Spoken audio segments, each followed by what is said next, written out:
কয়েকদিনের আবহাওয়ার খামখেয়ালিপনাটা একবার দেখেছেন? এই সকাল থেকে রোদ্দুর, আর বিকেল গড়াতে না গড়াতে রীতিমতন ঝড় বৃষ্টি, আর সেই ঝড় বৃষ্টিতে কাক ভেজা ভিজে বাড়ি ফিরতে হচ্ছে। তো যাই হোক, এই বৃষ্টির জেরে কিছুটা হলেও তাপমাত্রার পারদ কমেছে, ভ্যাপসা গুমোট গরমের হাত থেকে কিছুটা হলেও শহরবাসী রেহাই পাচ্ছে। কিন্তু এখন কথা হচ্ছে যে এই বৃষ্টির দাপট কতদিন পর্যন্ত চলবে। হাওয়া অফিস বলছে যে আজকেও কিন্তু বৃষ্টির পূর্বাভাস রয়েছে, তবে গত কয়েকদিনে বৃষ্টির ব্যাপকতা যতটা ছিল সেই তুলনায় বেশ কিছুটা কমবে আজকের এই বৃষ্টি। আজ কোথায় কোথায় বৃষ্টি হতে পারে? শহর কলকাতা, উত্তর ও দক্ষিণ 24 পরগনা, হাওড়া, হুগলি, এই সমস্ত জায়গায় বৃষ্টিপাত চলবে। তবে সেই বৃষ্টিপাতের জেরে যে খুব বেশি তাপমাত্রা হেরফের হবে তা না, বা সেই বৃষ্টিপাতের ব্যাপকতাও যে খুব বেশি থাকবে সেরকমটা নয়।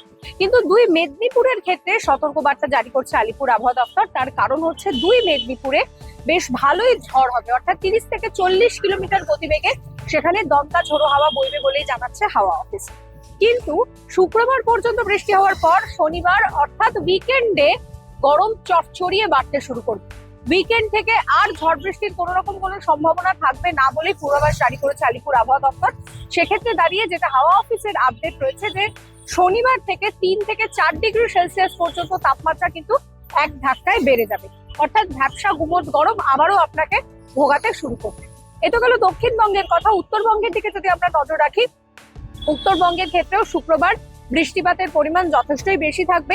সেক্ষেত্রে দাঁড়িয়ে যে পার্বত্য 5 এলাকা রয়েছে, আলিপুরদুয়ার, জলপাইগুড়ি, কোচবিহার, কালিম্পং, দার্জিলিং, এই সমস্ত জায়গায় বৃষ্টির ব্যাপকতা বাড়বে। শিলাবৃষ্টির সম্ভাবনা রয়েছে এই সমস্ত জায়গায়। শুধু তাই নয়, 50 থেকে 60 কিলোমিটার গতিবেগে দমকা ঝোড়ো হাওয়া বইবে বলেই পূর্বাভাস জারি করছে আলিপুর আবহাওয়া দপ্তর। সেক্ষেত্রে দাঁড়িয়ে উইকেন্ড থেকে কিন্তু উত্তরবঙ্গে বৃষ্টির পরিমাণ কমতে শুরু করবে ধীরে ধীরে।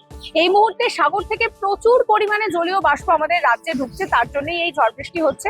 আর এই মুহূর্তে দাঁড়িয়ে মৎস্যজীবীদের জন্য আগামী 24 ঘন্টায় সমুদ্রে যেতে নিষেধ করা হচ্ছে আবহাওয়াবিদদের তরফে। তার কারণ সমুদ্র থাকবে উত্তাল, সেই জন্যই 24 ঘন্টার জন্য মৎস্যজীবীদের সমুদ্রে যেতে বারণ করা হচ্ছে।